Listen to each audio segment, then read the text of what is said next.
Hello दोस्तों, मैं फिर से आप लोगों का स्वागत करता हूं आपके अपने YouTube channel cool mind study में। तो आज मैं फिर से लेकर आऊँ आप लोगों के लिए परसेंटेज की क्लास, जो को पार्ट इसका क्या है, सेकंड है। कल मैंने आपको बेसिकली कॉन्सेप्ट क्लियर कराए थे, आज मैं आपको थोड़ा और बेसिकली बताऊँगा, ठीक है ना। तो आप धीरे धीरे इसका लेवल आप अप करते जाएंगे, ठीक है। तो बढ़ते हैं आज के क्वेश्चन की तरफ। तो क्वेश्चन की तरफ बढ़ने से पहले आप लोगों से फिर से मैं एक बार रिक्वेस्ट करता हूँ कि वीडियो को लाइक करें, शेयर करें और चैनल को अभी तक सब्सक्राइब जिसने भी नहीं किया है तो चैनल को ज़रूर सब्सक्राइब कर लें, क्योंकि जितने भी आपके कंपटीशन लेवल के एग्ज़ाम होने वाले हैं तो उन लोगों के लिए मैं बहुत यूज़फुल वीडियो या क्लासेस लेके आने वाला हूँ, ठीक है ना। और मैं ये आपसे गारंटी लेता हूँ कि अगर आपने परसेंटेज क्लियर कर लिया ना यहाँ पर, तो आप कभी भी आपको कहीं भी परसेंटेज का अगर क्वेश्चन देखने को मिल जाएगा तो आप उसको विद इन 5 to 10 सेकंड, या मतलब ये समझ लो कि जितना ही बड़ा क्वेश्चन होगा आप उसको जल्दी से जल्दी कम टाइम में उसको सॉल्व कर लेंगे, ठीक है। तो मैं आशा करता हूँ आपको वीडियो अच्छी लगी हो कल की, ठीक है। तो इस वीडियो की तरफ बढ़ते हैं। तो आज का पहला क्वेश्चन आपको दिया हुआ है स्क्रीन पर। यदि एक आयत की लंबाई में 20% की वृद्धि की जाए एवं चौड़ाई में 10% की कमी की जाए तो क्षेत्रफल पर क्या प्रभाव पड़ेगा। क्लियर है। तो यहाँ आपको बेसिकली सभी लोग कॉन्सेप्ट में समझाते हैं कि मतलब ये क्या हो गया, एक आयत बना लेते हैं वो, फिर क्या कहा उन्होंने कि 10% लंबाई में वृद्धि वगैरह वक्त। तो इसमें क्या होता है कि अपना टाइम ज़ाया होता है और आप पढ़ क्या रहे हैं यहाँ पे परसेंटेज। और बेसिकली मैं आपको बता चुका हूँ, मैं आपको ट्रिक से समझाने वाला हूँ। तो आप बेसिकली ध्यान रखेंगे, एक फार्मूला होता है। फार्मूला क्या होता है, m plus minus n plus minus mn upon क्या होता है 100। क्लियर है इतना। m क्या हुआ लंबाई, n क्या हुआ चौड़ाई, या फिर आप इसको मान सकते हैं कि पहली वृद्धि या कमी, n क्या हुआ दूसरी वृद्धि या कमी। मतलब सवाल में दो चीज़ें दी जाएंगी तो पहला m होगा दूसरा n होगा। क्लियर है। और जो मैं आपको पहले बता चुका हूँ, जहाँ भी आपसे कहा जाए वृद्धि, क्या कहा जाए वृद्धि, सॉरी यहाँ पर थोड़ा चमक की वजह से आपको दिख नहीं रहा होगा, तो यहाँ क्या कहा जाए वृद्धि या अधिक कहा जाए जब भी, तो आप क्या इसका चिन्ह क्या लगाएंगे, प्लस का चिन्ह लगाएंगे। क्लियर हुआ इतना। और जब भी आपसे कहा जाए कमी, ठीक है, तो आप क्या करेंगे माइनस का चिन्ह लगाएंगे। क्लियर हुआ। तो ये प्लस माइनस दिया हुआ है तो ये आपको पता चल गया है कहाँ प्लस लगाना है आपको, क्या कहाँ माइनस लगाना है। क्लियर हुआ। तो बढ़ते हैं क्वेश्चन की तरफ। क्वेश्चन में आपको दिया हुआ है, आप बिल्कुल भी भूल जाइए कि क्वेश्चन में दिया क्या हुआ है। आपको बिल्कुल भी याद नहीं करना कि क्वेश्चन में आयत दिया हुआ है, लंबाई दी है, चौड़ाई दी है, कुछ भी याद रखना। सिर्फ एक चीज़ नॉर्मल से याद रखनी है कि पूछा क्या है क्षेत्रफल। क्षेत्रफल आपको क्या याद करना है कि लंबाई गुणे चौड़ाई, इसका क्या होता है क्षेत्रफल होता है। बस इतना थोड़ा कॉन्सेप्ट ध्यान में रखना है। फिर आप इसमें क्या करेंगे मान पुटअप करेंगे। m की वैल्यू क्या है 20, कितनी है 20। अब क्या कहा है उसने कि वृद्धि हुई है तो m कितना होगा प्लस का होगा। क्लियर। अब n कहाँ है 10, अब उसने कहा यहाँ कमी हुई है तो यहाँ क्या लगाएंगे माइनस। क्लियर हुआ। आपको पहले ही बता चुका हूँ कि प्लस कहाँ लगाना माइनस कहाँ लगाना। अब यहाँ क्या करेंगे, यहाँ दिया हुआ plus minus m into n। जब अपन प्लस का और माइनस का गुणा करेंगे तो क्या आएगा माइनस आएगा। क्या आएगा माइनस 20 इंटू 10 अपन क्या रहेगा 100। क्लियर हो इतना। तो वैल्यू अपन ने यहाँ पर पुटअप की इन लोगों की, m की वैल्यू 20 रखी, n की वैल्यू कितनी रखी 10 रखी। यहाँ पर m इंटू n अपन को करना था, अपन रख चुके हैं। प्लस का और माइनस का गुणा होगा तो क्या होगा माइनस। इतना तो क्लियर हुआ। अब इसको सॉल्व करेंगे तो यहाँ क्या करेंगे 2 जीरो से 2 जीरो क्या कर देंगे कैंसिल। यहाँ कितना प्लस का 20, यहाँ माइनस का 10, यहाँ माइनस का 2 बचा हुआ। 10 और 2 कितना होगा 12, 20 माइनस कितना होगा 12। यहाँ घटाएंगे तो कितना बचेगा 8। 8% की क्या हुई वृद्धि। अब कैसे पता चला कि ये वृद्धि हुई है, तो मैं आपको बता दूं, जब भी जो आपका मान है या आपका आंसर निकले प्लस में निकले तो आप क्या होगी वृद्धि होगी, और आपका जो मान अगर माइनस में निकलता है ये 8 तो अपन क्या करते हैं इसको कमी होती है। ठीक है, अगर माइनस में निकलता तो कमी होती है, प्लस में निकला तो क्या होगी वृद्धि होगी। क्लियर हुआ इतना, ठीक है ना। और आपको अगर समझ में ना आए तो आप कमेंट बॉक्स में लिख दिया करेंगे, ठीक है, जिससे मैं उसको अगले चैप्टर में अगली क्लास में उसको कवर कर लूँ। क्लियर है। तो बढ़ते हैं नेक्स्ट क्वेश्चन की तरफ। क्लियर हुआ। तो नेक्स्ट क्वेश्चन भी उसी प्रकार से दिया हुआ है, लेकिन यहाँ पर थोड़ा चेंजिंग है। वहाँ पर क्षेत्रफल की बात की हुई थी, यहाँ पर एक दुकानदार अपने फ़ोन की बिक्री के बारे में बात कर रहा है। तो मैं आपको कॉन्सेप्ट इसलिए क्लियर कराना चाहता हूँ कि आपको ये न लगे कि सिर्फ क्षेत्रफल के लिए ही वो फार्मूला दिया हुआ था, यहाँ भी वो फार्मूला अप्लाई होगा। अदर देन जब भी इस टाइप की क्वेश्चन आया कि किसी कीमत में 20% घटा दिया या इतना कमा दिया या इतना % बढ़ा दिया, तब भी ऐसे क्वेश्चन दिए जाएँ आप, तो आप इसमें यही फार्मूला अप्लाई करेंगे। क्लियर? तो बढ़ते हैं क्वेश्चन की तरफ। क्वेश्चन में कहा हुआ है एक मोबाइल फ़ोन विक्रेता ने फ़ोन की कीमत 20% घटा दी। क्लियर? फ़ोन की कीमत क्या करी उसने? 20% घटा दी, जिससे बिक्री में 80% की वृद्धि हो गई। उसकी बिक्री आय पर क्या प्रभाव पड़ेगा, ज्ञात करें। क्लियर है? तो बढ़ते हैं क्वेश्चन के आंसर की तरफ। मैंने आपको बताया था कि फार्मूला आपको क्या लगाना है, plus minus M plus minus N plus minus M N upon 100। ये इसको चाहे आप फार्मूला समझ लो, चाहे इसको आप ट्रिक समझ लो। क्लियर है? तो आपको मतलब बेसिकली कॉन्सेप्ट क्लियर करा रहा हूँ कि रियल में जब भी आपके पास ऐसे क्वेश्चन आए तो आप उन्हें कभी भी छोड़े ना एग्ज़ाम में। ठीक है? तो बढ़ते हैं, क्या कहा गया, 20% का घाटा, तो माइनस क्या लगाएंगे, 20। घाटा दिया है या कमी दी हुई है तो क्या करेंगे, माइनस। फिर क्या कहा है, 80% की वृद्धि, प्लस क्या होगा, 80। प्लस माइनस को गुणा करेंगे तो माइनस आएगा, 80 × 20 अपॉन क्या रहेगा, 100। इतना तो क्लियर हुआ फॉर्मूला के अनुसार या ट्रिक के अनुसार। तो यहाँ क्या होगा, 80 में से 20 जाए कितने बचेगा, 60 बचेंगे यहाँ पर। यहाँ माइनस कितना बचेगा, 8 दूनी 16। 60 में से 16 जाए कितने बचेगा, 44, वो भी किसके, प्लस के। तो मैं पहले ही बता चुका जब संख्या प्लस किया तो क्या होगा, 44% की वृद्धि। उसकी आय में कितनी हुई, 44% की क्या हुई, वृद्धि हुई। क्लियर हुआ? तो बढ़ते हैं नेक्स्ट क्वेश्चन की तरफ। क्लियर हुआ? तो अभी आप लोगों को मैंने बताया था कि सिर्फ 2% आते थे, m × n 2 आते थे, 10% की वृद्धि 10% की कमी आती थी। क्लियर? यहाँ पर 3 दिए हुए हैं आपके पास, 3 ऑप्शन दिए, 3 संख्याएं दी हैं, 10%, 20%, 10%। क्लियर? तो आपको अब यहाँ कैसे सॉल्व करना तो हम आपको बताते हैं। जब भी आपको किसी भी संख्या का मतलब 3% दी जाए और पूछा वही जाए कि कितना परिवर्तन हुआ, मतलब एवरेज टाइप का, तो आप क्या करेंगे, पहली 2 संख्याओं को आप उठा लेंगे। किसको उठा लेंगे, 10 को उठा लेंगे और 20 को उठा लेंगे।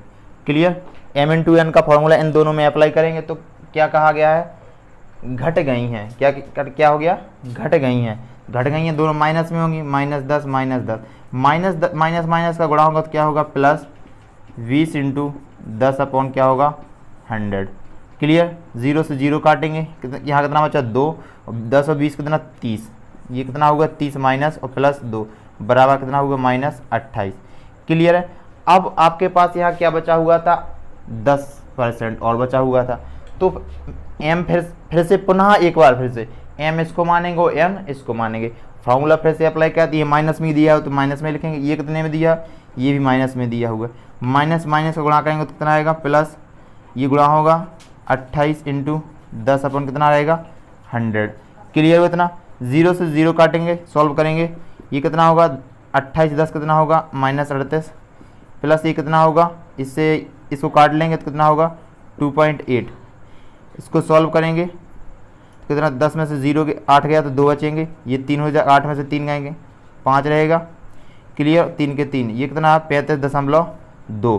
क्लियर हुआ? यही आपका क्या हो गया आंसर, वो भी माइनस में, कितने, माइनस में। तो क्या हुई, इतनी की कमी हुई आयतन में। क्लियर हुआ? इतना मैं आपको पहले ही बता चुका हूँ, जब माइनस का आपका आंसर आया तो क्या होगी, कमी होगी, अगर प्लस में आपका आंसर है तो क्या होगी, वृद्धि होगी। क्लियर है? तो आप थोड़े अप लेवल के क्वेश्चन देख लेते हैं। ठीक है? तो नेक्स्ट क्वेश्चन आपका दिया हुआ है, एक व्यक्ति अपनी आय का 30% किराए पर खर्च करता है, 25% खाने पर तथा 20% बच्चों की पढ़ाई पर और 12% बिजली पर तथा शेष 1040 रुपये शेष मदों में उसकी मासिक आय क्या है। क्लियर है? तो एक व्यक्ति है जो इतने खर्चों में अपने वेतन है, जो मासिक वेतन उसको खर्च करता है, तो आपको बताना है कि उसकी जो मासिक वेतन है वो क्या है। क्लियर? हम आपको बताते हैं कैसे। उसने कहा हुआ है 30%, क्योंकि अपन को पता तो है नहीं कि उसकी वेतन है आखिर कितनी, तो अपन लॉजिकली मान लें कि उसकी वेतन कितनी है, x रुपये। क्लियर है? अब उसने कहा है कि इसका 30%, किसका, वेतन का 30%, वेतन का 30% मैं आपको बता चुका हूँ कि ऐसे ज्ञात करते हैं। ठीक है? किराए पर तथा और जोड़ लेंगे 25% खाने पर, एक्स का 25% क्या करेंगे खाने पर, प्लस 20% बच्चों की पढ़ाई पर, तो एक्स ही वेतन ही का 20% क्या हो गया बच्चों की पढ़ाई पर, प्लस 12% बिजली पर, कितना 12% बिजली पर। क्लियर, इतना कर दिया उसने खर्च। उसकी जो कुल वेतन है वो कितनी है एक्स रुपये, ठीक है। और मतलब इसमें से अगर ये हटाओ, पहले अपन इसको सॉल्व कर लेते हैं। पहले तो इसको सॉल्व करें तो क्या आएगा 100 नीचे को लास आ जाएगा, ये कितना बचेगा 30x प्लस 25x प्लस ये कितना रहेगा 20x प्लस ये कितना रहेगा 12x। क्लियर, क्लियर हुआ इतना, कितना रहा 12x। अब इनको ऊपर जोड़ेंगे तो कितना होगा, ये 2 5 7 1 3 2 5 5 3 8 87x/100।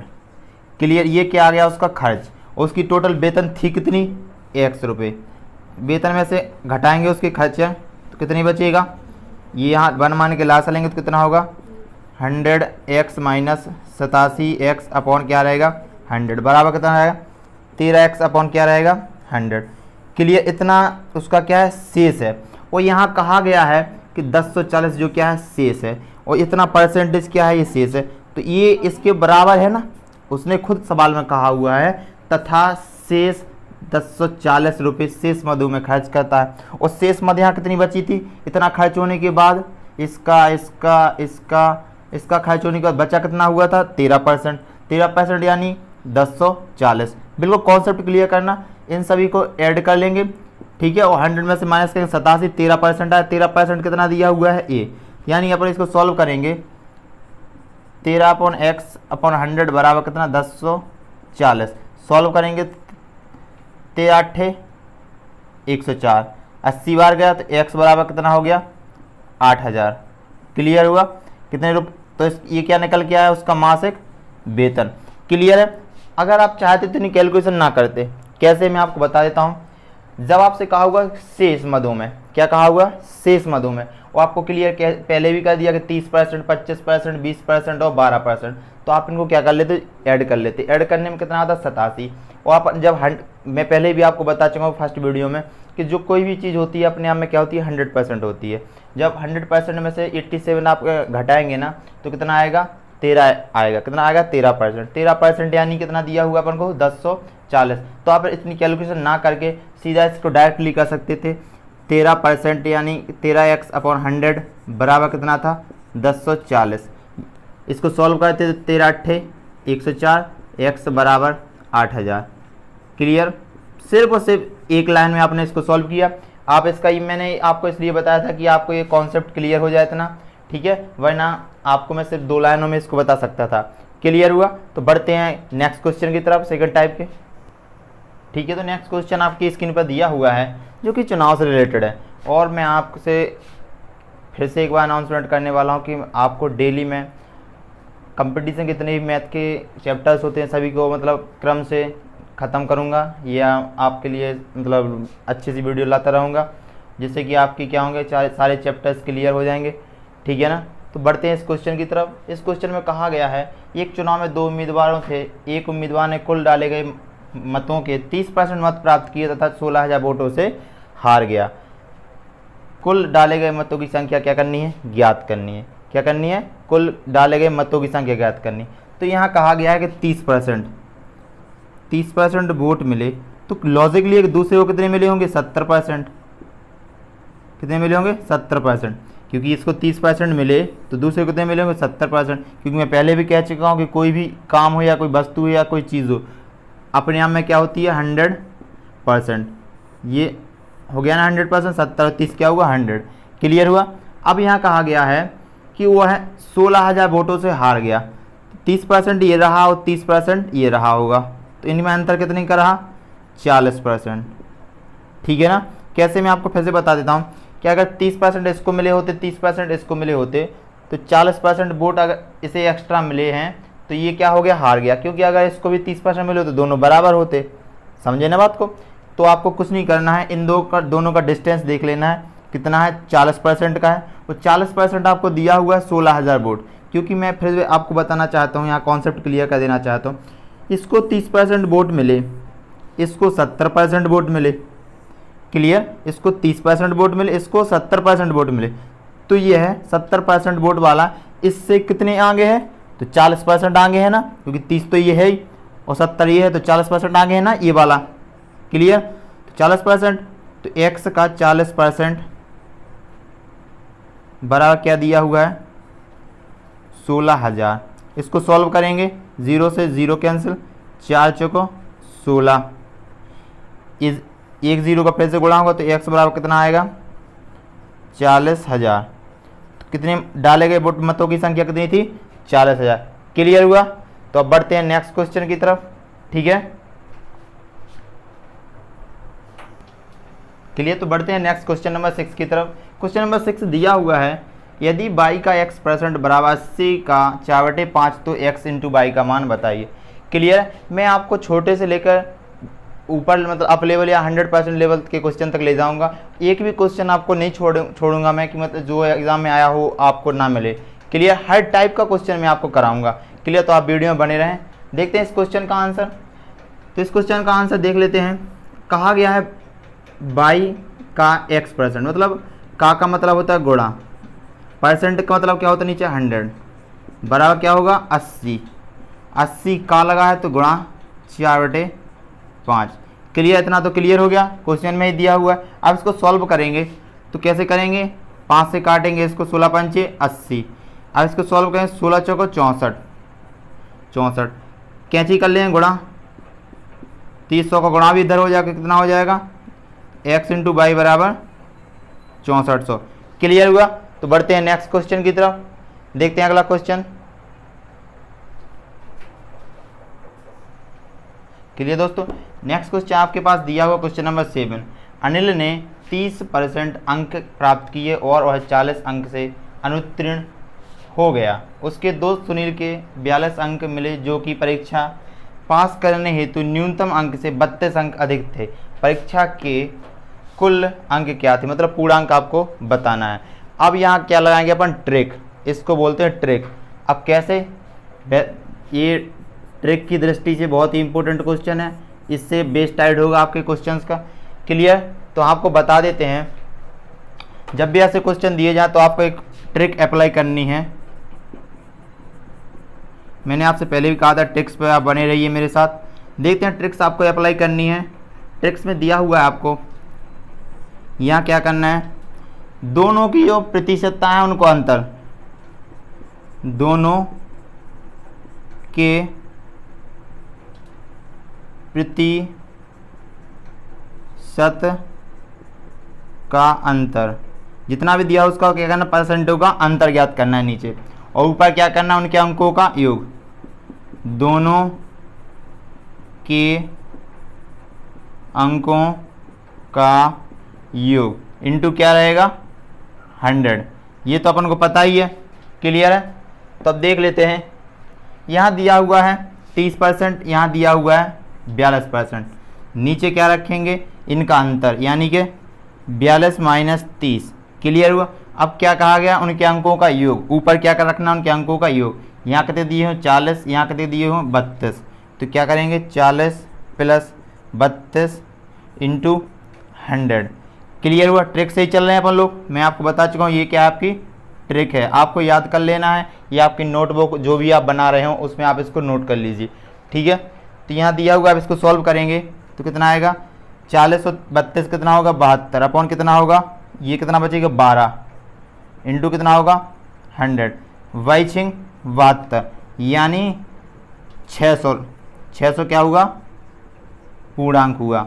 क्लियर है। ये क्या करना था अपन को, ज्ञात करना, परीक्षा के कुल अंक अपन को क्या करने थे, ज्ञात करने थे। क्लियर है। अब मैं आपको यहीं एक क्वेश्चन और सॉल्व कर देता हूँ, नेक्स्ट क्वेश्चन की ओर ना बढ़ते हुए। यहाँ एक क्वेश्चन सॉल्व कर, अगर वो पूछ लेता आपसे कि यहाँ 30% जो अंक दिए हुए हैं, 30% अंक और प्लस 40 अंक से अनुत्तीर्ण होगा, तो पास होने के लिए कितने अंकों की आवश्यकता थी। तो अपन क्या करेंगे, 600 का 30% निकाल के 40 जोड़ देंगे, क्योंकि 40 अंकों से क्या होगा, वो अनुत्तीर्ण हुआ। ठीक है। तो यहाँ जोड़ लेते हैं। याद रखना कि नेक्स्ट क्वेश्चन के लिए बता रहा हूँ, क्योंकि जब भी आपको ऐसे क्वेश्चन दिए हैं तो आप उसको छोड़े ना। 600 का क्या करेंगे अपन 30% प्लस क्या 40 नंबर, यानी कि पास वो हो गया। क्लियर। 0 0 36 18 180 प्लस 40 यानी 0 8 4 12 हासिल 1 1 और 1 2 220 में क्या हो जाता वो पास हो जाता। क्लियर हुआ इतना। तो इस टाइप के क्वेश्चन आप सॉल्व कर लेंगे, मैं आशा करता हूँ। अब बढ़ते हैं नेक्स्ट क्वेश्चन की, अगले टाइप के क्वेश्चन की तरफ। ठीक है दोस्तों, ये क्वेश्चन दिया है, क्वेश्चन नंबर 8 दिया हुआ है आपकी स्क्रीन पर। एक शहर की जनसंख्या 176400 है, यदि यह 5% वर्ष से बढ़ती है तो 2 वर्ष पूर्व, मतलब 2 वर्ष पहले, पिछले टाइम, यह संख्या क्या थी।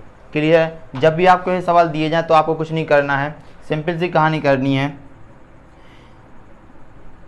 ये क्या होता है, जो आपकी मूल संख्या है वो क्या लिखते हैं यहाँ पर, यहाँ लिखते हैं। क्लियर। फिर कितने के हिसाब से बढ़ रही है उस दर को लिखते हैं यहाँ पर। क्लियर। यहाँ क्या लिखते हैं टाइम, समय। क्लियर। तो यहाँ क्या निकलेगा कि मतलब इतने समय बाद ये हो गई है, हो चुकी है, मतलब यहाँ निकलेगा।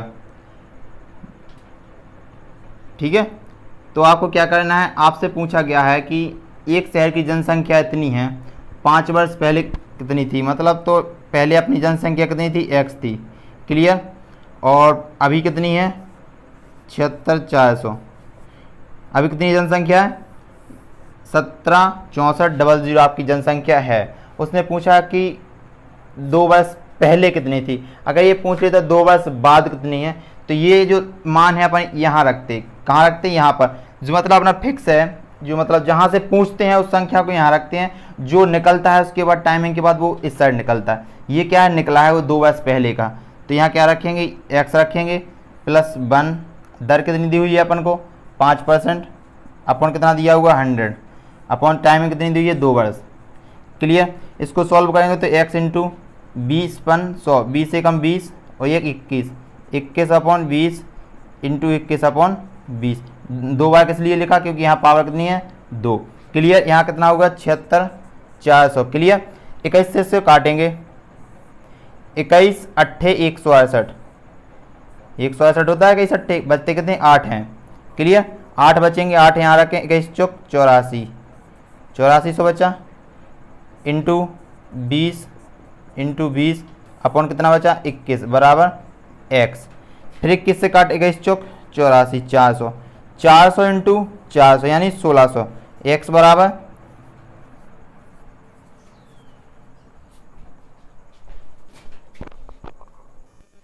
क्लियर हुआ इतना। तो ये कितना आ गया 16,00,00। ये क्या आई संख्या, ये कितनी 2 वर्ष पहले इतनी जनसंख्या थी और ये 5% प्रति वर्ष के हिसाब से जब बढ़ी तो ये कितना हो गया था, इतनी हो गई थी ये संख्या 176400। क्लियर हुआ। अब यहाँ पर आपको एक चीज़ और बता देते हैं, टफ क्वेश्चन कहाँ बनता है, अगर आपको दिया जाता है यहाँ वर्ष की जो संख्या है ये क्या दी होती 2 सही 3/5 इस टाइप से दी होती, तो आपको ये सॉल्व करने में थोड़ी समस्या आती। क्या आती सॉल्व करने में समस्या, इतना तो आप समझ ही गए होंगे। अब यहाँ देख लेते हैं थोड़ा, इसी को मैं पहले बता देता हूँ। जब ये तो आपको सिचुएशन क्रिएट करनी ही है हमेशा, चाहे कुछ भी हो। ठीक है। अगर आपसे पिछले टाइम की बात पूछ ली जाए तो ये जो संख्या है आप इस साइड रखेंगे, और अगर इसके आगे की बात पूछी जाए, मतलब फ्यूचर की बात पूछी जाए, तो यहाँ रखेंगे संख्या। क्लियर है। तो अब इसको देख लेते हैं, जब आपको ये ऐसा दिया जाए वर्षों की संख्या, तो आप इसको कैसे सॉल्व करेंगे। तो आपको कुछ नहीं करना है, 2 वर्ष पहले दिया हुआ है यहाँ पर, तो आप क्या कर लेंगे x इंटू 1 प्लस 5/100 की पावर 2, इतना तो कर लेंगे। फिर उसके बाद क्या बचता है 3 सही 3/5, 3/5 बचता है, तो अपन इसको फिर लिखेंगे एक बार। ऐसा लिखने के बाद जो यहाँ पर अंश में दिया हुआ है, अंश में क्या करेंगे, इससे गुणा करेंगे 3/5। क्लियर है। यहाँ 2 रहेगा, यहाँ क्लियर 3/5 रहेगा। ये एक सॉलिड ट्रिक है, हमेशा ऐसे क्वेश्चन काफ़ी लोग नहीं कर पाते हैं, क्योंकि किसी लोगों को तो पता ही नहीं रहता कि ये सॉल्व होगा कैसे। इसको मतलब इतना लंबा कैलकुलेशन बना लेते हैं वो लोग कि एग्ज़ाम में अगर 1 मिनट का टाइम है आपके पास, तो आप उसको 2 मिनट दे रहे होते हैं। और एग्ज़ाम के पॉइंट ऑफ व्यू से टाइमिंग की बहुत कीमत होती है, एक एक सेकंड बचाना आपके लिए बहुत ही महत्वपूर्ण होता है। तो आप इसको इस प्रकार से करेंगे, जो वर्षों की संख्या दी है वो आप यहाँ लिखेंगे, इसके बाद जो उसके साथ में लिखा हुआ है उसके हर में इसके साथ सॉरी अंश में इसके साथ इंक्लूड कर देंगे। क्लियर है? फिर इसको आप जैसे सॉल्व करते थे उसी टाइप से इसको सॉल्व कर लेंगे। क्लियर हुआ? तो अब बढ़ते हैं नेक्स्ट क्वेश्चन की तरफ। ठीक है, तो आपके पास क्वेश्चन नंबर 9 दिया हुआ है। एक परीक्षा में 45% विद्यार्थी गणित में उत्तीर्ण हुए, 30% अंग्रेजी में तथा 15% दोनों में विषयों में उत्तीर्ण हुए विद्यार्थी का प्रतिशत ज्ञात कीजिए। उत्तीर्ण हुए विद्यार्थियों का आपको प्रतिशत ज्ञात करना है। ठीक है, जब भी आपको ऐसे सवाल दिए जाए तो आपको कुछ नहीं करना है, सिंपल सी कहानी है, बता दे रहा हूँ। आप क्या करेंगे, मैं पहले ही बता चुका हूँ कि पहले तो आपका 100% रहता ही है। क्लियर है? फिर आप क्या करेंगे कि इसमें देख लेंगे कितने अनुत्तीर्ण हैं, इसमें देख लेंगे कितने अनुत्तीर्ण हैं। तो यहाँ 45 विद्यार्थी गणित में अनुत्तीर्ण हैं, यहाँ 30% अंग्रेजी में अनुत्तीर्ण हैं। तो ये यहाँ क्या करेंगे अपन, इसके नीचे ही कर लें, कोष्टक में कर लेंगे 30 + 45। क्लियर है? इतना तो क्लियर है। फिर क्या करेंगे, दोनों विषयों में या दोनों जो या दो कहीं भी दो चीज़ों की बात की, या दोनों में उत्तीर्ण या दो खेलों में अनुत्तीर्ण, तो उनको भी यहाँ क्या कर लेंगे, ऐड कर लेंगे। क्लियर हुआ इतना? तो अब इसको सॉल्व करेंगे तो कितना होगा, 100। यहाँ क्या ज्ञात करें अपन, उत्तीर्णों की संख्या ज्ञात कर रहे हैं। किसकी? उत्तीर्ण की ज्ञात कर रहे हैं। तो यहाँ क्या लिखेंगे, 100%, यहाँ माइनस दोनों विषयों में अनुत्तीर्ण प्लस एक एक विषय में अनुत्तीर्ण प्लस दोनों विषयों में अनुत्तीर्ण। क्लियर है? तो माइनस ये कितना है, 45 30 कितना होगा, 75 प्लस ये कितना होगा, 15। इसको सॉल्व करेंगे तो 75 में से 15 का कितना, 60% बचा हुआ है, 60, 100 में से 60 का कितना, 40% क्या हुए, उत्तीर्ण। क्लियर है? हम आपको फिर से फॉर्मूला लिखे दे रहे हैं बगल में। जब आप उत्तीर्ण ज्ञात कर रहे हो, क्या उत्तीर्ण ज्ञात कर रहे हो, तो आप क्या करेंगे, 100 माइनस पहले सब्जेक्ट में अनुत्तीर्ण माइनस दूसरे सब्जेक्ट में अनुत्तीर्ण प्लस दोनों सब्जेक्टों में, यहाँ लिख सकते हैं दोनों में अनुत्तीर्ण। क्लियर हुआ? ये आपको फॉर्मूला नोट कर लेना अपनी नोटबुक में कि उत्तीर्ण वाला ज्ञात कर रहे हैं तो 100% माइनस फर्स्ट सब्जेक्ट में अनुत्तीर्ण माइनस सेकंड सब्जेक्ट अनुत्तीर्ण प्लस दोनों सब्जेक्टों में अनुत्तीर्ण। क्लियर हुआ? इस क्वेश्चन को इसलिए मैंने इसी ट्रिक से सॉल्व किया हुआ, ये भी एक ट्रिक मान सकते हैं आप। क्लियर? और एक क्वेश्चन मैं आपको और कराऊंगा, उसके बाद मैं कल अगली वीडियो में, नेक्स्ट वीडियो में आपको मैं ट्रिक से पढ़ाऊंगा। किससे? ट्रिक से, क्योंकि आपका बेसिकली ख़त्म होने जा रहा है, थोड़ा बहुत और रह गया है जो धीरे धीरे ख़त्म कर लिया जाएगा। बाकी जो क्वेश्चन आपको मैं आने वाले वीडियो में होंगे वो ट्रिक से कराएंगे। किससे? ट्रिक्स के जरिए। तो आप बने रहिए हमारे वीडियो के साथ। देखते हैं अगला क्वेश्चन। आज का लास्ट क्वेश्चन बहुत ही इजी है और कल से मैं आप लोगों को ट्रिक के ज़रिए पढ़ाने वाला हूं, और जो भी आपके क्वेश्चंस होंगे, डाउट होंगे, सबको क्लियर किया जाएगा कल से। और आपके पास बहुत ही इंपॉर्टेंट मोस्टली क्वेश्चन लाए जाएंगे आपके लिए, और जो बोल सकते हैं कि आपको चुनिंदा क्वेश्चन जो अधिकतर आपको एग्ज़ाम में देखने के लिए मिल जाते हैं। ठीक है, किसी भी एग्ज़ाम को आप देने जाते हैं तो वो क्वेश्चन अधिकतर आपको एग्ज़ाम में 1 या 2 क्वेश्चन आपको देखने को मिल जाते हैं। ठीक है, तो उस टाइप के सारे क्वेश्चन मैं आपको लाऊंगा कल की वीडियो में। ठीक है, तो उसके पहले आप इस क्वेश्चन को सॉल्व करते हैं। यहाँ दिया हुआ है 3 घंटे एक दिन का कितना प्रतिशत है। क्या कहा गया है? 3 घंटे एक दिन का कितना प्रतिशत है। तो इसका हम सॉल्व कर लेते हैं, बिल्कुल ईजी है। एक दिन यानी कितना होता है, 24 घंटे। कितना होता है? एक दिन बराबर कितना होता है, 24 घंटे। आपको विशेष ध्यान रखना है, हमेशा पूछा जाता है कि एक या तो 60 सेकंड एक दिन का कितना % होता है, 60 सेकंड के लिए पूछ लिया जाता है एक दिन का, या फिर 1 सेकंड पूछ लिया जाता है 1 घंटे का। ये क्वेश्चन नॉर्मली आपको देखने में बहुत ही ईजी लगते हैं, लेकिन एग्ज़ाम में जब आपका माइंड सेटअप नहीं होता है तो आप इसको अधिकतर गलत कर लेते हैं। क्लियर? तो आप देख लीजिए इसका, यहाँ दिया 3 घंटे, तो 3 घंटे अपन क्या रखेंगे ऊपर, एक दिन का, तो यानी 24 क्या कहेंगे नीचे, इंटू क्या रहेगा 100। इसको सॉल्व करेंगे 3 8 24, यानी कि 100/8। इसको फिर से काटेंगे 4 से, 25 चौको 100, 4 दूनी 8, यानी 12 सही 1/2%, 12.5%। क्लियर हुआ? तो आज के लिए बस इतना ही। कल अपन मिलते हैं इनको प्रतिशतता की जो परसेंटेज की क्लास चल रही है, इसका सबसे निचोड़ यानी बोल सकते हैं दोनों क्लासों का निचोड़ और इम्पोर्टेंट क्वेश्चन लेकर कल फिर मिलूँगा आप लोगों से। और तब तक के लिए आप चैनल को लाइक करें, शेयर करें और दोस्तों से भी इसको सब्सक्राइब करवा दें। ठीक है, कल फिर मिलते हैं अगले वीडियो के साथ, तब तक के लिए जय हिंद दोस्तों।